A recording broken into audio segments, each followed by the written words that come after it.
everyone! Welcome back to Not Your Normal Channel, where we are systematically reviewing Disney movies and ranking them one by one into the Disney canon. Today we're talking about Alice in Wonderland. Stick with me until the end to find out where it officially ranks. We see the opening credits and we hear another one of those generic songs that annoy me. Alice sits in a tree like the beatnik that she represents, while her mom does boring things, like teach her how to read. Alice talks to her mom about the absurdity of her privileged life, and how in her world, everything would be nonsense. That's it, Dinah. If I had a world of my own, everything would be nonsense. Nothing would be what it is, because everything would be what it isn't. Alice's mom suddenly disappears, and Alice daydreams among the flowers. They would sit and talk to me for hours. Take a shower, hippie. She runs into a door with all the dad jokes, who tells her to drink a bottle. Is it just me, or does it seem like you should never drink something a stranger randomly gives you? She becomes a giant, starts to cry, "Oh, get over it, you liberal snowflake," and then becomes small, floating among her own tears. And I give myself an aneurysm trying to figure out what this movie is doing. Alice floats through the open maw of the dad joke door and ends up on shore with a whole group of anthropomorphic animals who are running in circles through the waves, trying to get dry. Alice tries to tell them this makes no sense, but no one wants to listen to her. We then run into Tweedledee and Tweedledum, who tell us a story about curious oysters who get eaten. Moral of the story: curiosity and logic equal bad in this world. We see the White Rabbit, and I have questions. Why is he calling for Mary Ann? Mary Ann! Why does she eat another thing that says "eat me"? Thank you. Don't mind if I do. That seems to always be a bad idea. Also, if this is the rabbit's house, then why is he calling for Mary Ann? Also, why is there a cockney lizard? We see Gossiping Flowers, and she runs into a caterpillar who has a penchant for vowels, who ends up telling her to eat part of a mushroom, and so then she does it. And she inevitably becomes a giant, as you do. And then she finds a bird who thinks she is a serpent. She finally makes herself smaller and decides to keep the pieces of the mushroom just in case. At least she's learning, but in a place like Wonderland, how much can you really learn? Alice meets the Cheshire Cat, who directs her to the Mad Hatter. Most everyone's mad here. Sounds like the internet to me. Stop talking to us like children! We do not know! Goodness. If the people here are like that, I must try not to upset them. In a world where there are no rules, it is very important not to offend people, and yet it is also very difficult to not offend people. My free speech! No, they're not. You have to obey the rules of London. But this is free speech if you're so concerned! Not free Yes, it is!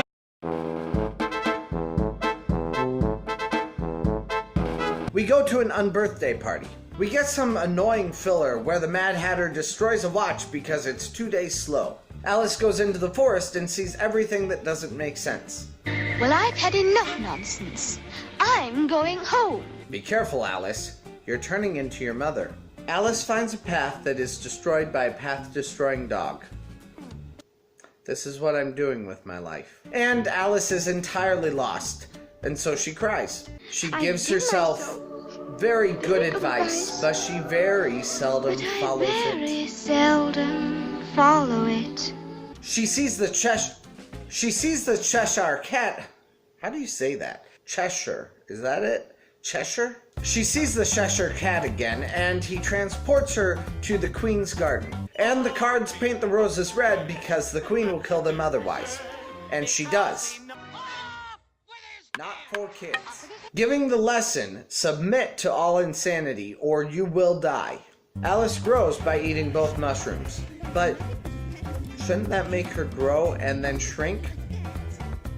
Oh, yep. No one ever loses and no one can ever win. Oh my word, it is about our culture. Alice ends up back at the dad joke door and she sees herself through the peephole, sleeping. And that's the only way that this storyline could possibly make any sense. it's a dream. Her mom ends up waking her up, and she realizes maybe there's something positive about this patriarchy anyway. Before we get into our ranking, please smack that like button and subscribe for more free media reviewing content. Doesn't cost you a penny, but it helps me out a ton. Also, connect with me on Facebook or in the comments below. Good or bad, I read every comment that you guys post. Let's get to know each other. We are also having a Facebook Disney bracket where we collectively are deciding which Disney movie is the best. Check it out, there's still a lot more movies for you to vote on. Also, share my videos with your friends. There are a lot more Disney nerds out there like us, and we need to befriend them all.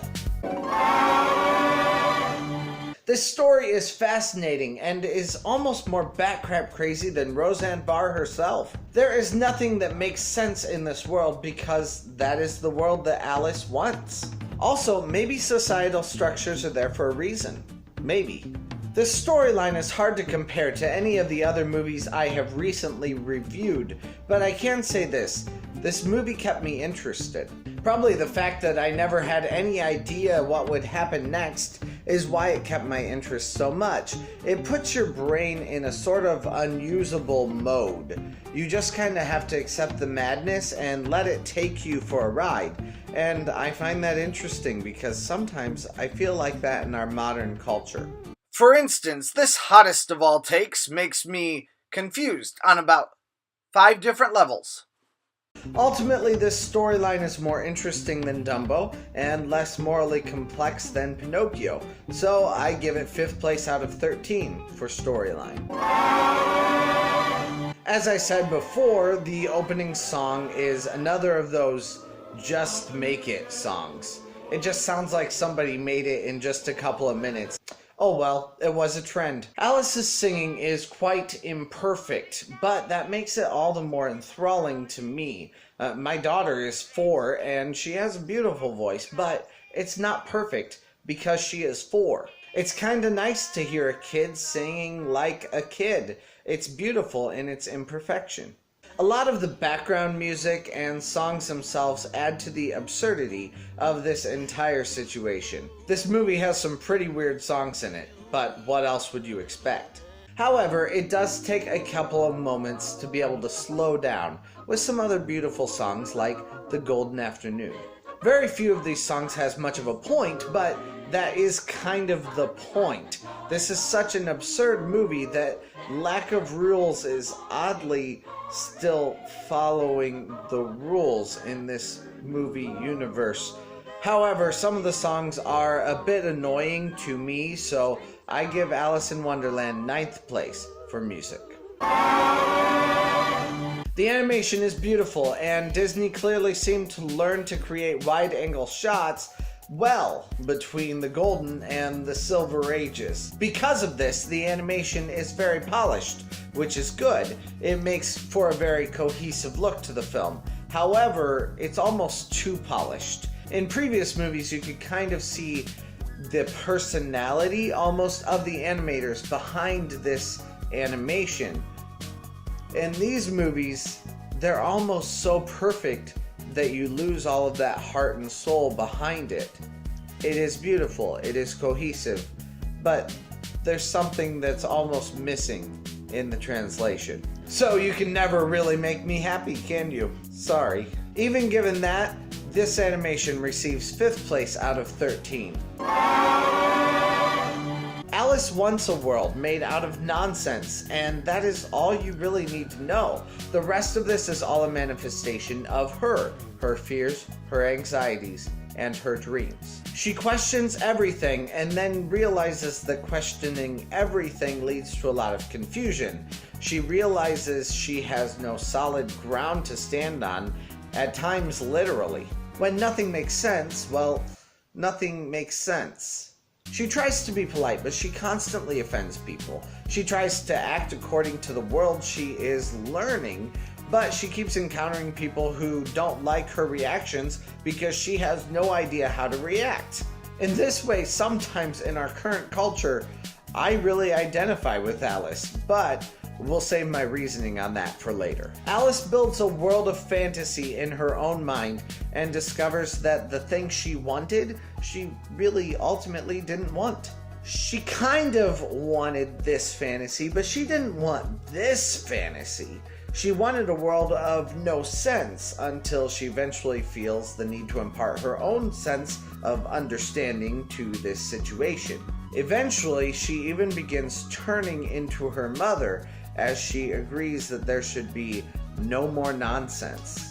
Alice is a fun character because once again, she is her own villain, and I am always very interested in characters like that. She wants something that is very selfish and is very childish.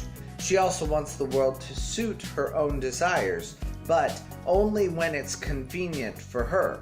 And in Wonderland, she realizes that a world run by this inconsistent contradiction would be horrible. Live and let live, until I find out that you disagree with me. This world is beginning to feel familiar.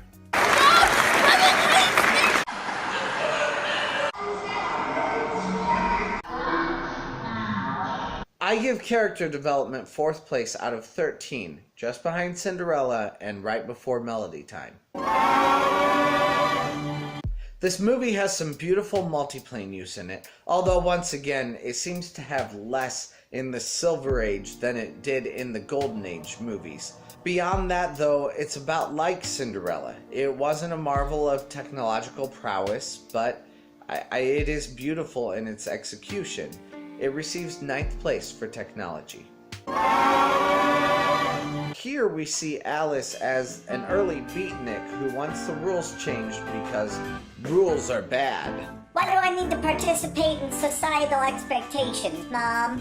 In the cultural dialogue of today, there are a lot of confusing roads to go down because nothing is the way it once was, and to some degree, there aren't always really right answers. Obviously, this has happened before. Societal norms have changed many times, again and again. This is not a scary thing, but it is hard to navigate. But the internet has seemed to make this task even more difficult. Everyone can have an opinion. Everyone can enforce their own arbitrary right and wrong. Everyone can be offended. The internet has made our world closer to Wonderland than it ever has been before. And that sounds like a really good thing. What's their heads? The funny thing is, this movie, during said countercultural revolution, was very popular among hippies in drug culture. The psychedelic images were popular on college campuses. I wonder what they were doing while they watched this trippy, bright-colored movie. Which is interesting to me because in the end we see the moral of this story. Societal structures are there for a reason. They are there to ground us. It is not an accident that Alice begins talking like her mother halfway through the film. Alice realizes that there is a reason the rules exist, and rules are by nature needed. The very loss of a rule imposes that a new rule now take place. No, please. No more nonsense. This is why we have had so many backlashes and so many populist movements recently. Brexits and Trumps don't happen for unmotivated reasons. Everyone has motivations. They happen because there is a new set of rules being applied among culture that says the rules no longer exist. Alice in Wonderland is a fascinating tale because it works to re-examine every culture. There are no concrete conservative, liberal, or centrist ideas that are on display in this movie, and therefore, Alice can be any number of movements, and every group can see themselves at some point as the marginalized norm. However, she also shows us that there is a reason for the rules. And sometimes we say that we want to break the rules, but really what we mean is we want to create a new set of rules that fit our desires better. We want to be like Alice. There is no one who is innocent. Alice in Wonderland received 6th place out of 13 overall. Thanks for sticking through this video that turned out longer than I meant for it to be. Tell me what you think. How has our culture changed recently for you, and is it easy for you to keep up? Remember to be respectful of others in the comments, and I'll see you again next week with the last of our Rise and Fall of Television History overview. See you again next Tuesday at 4 o'clock.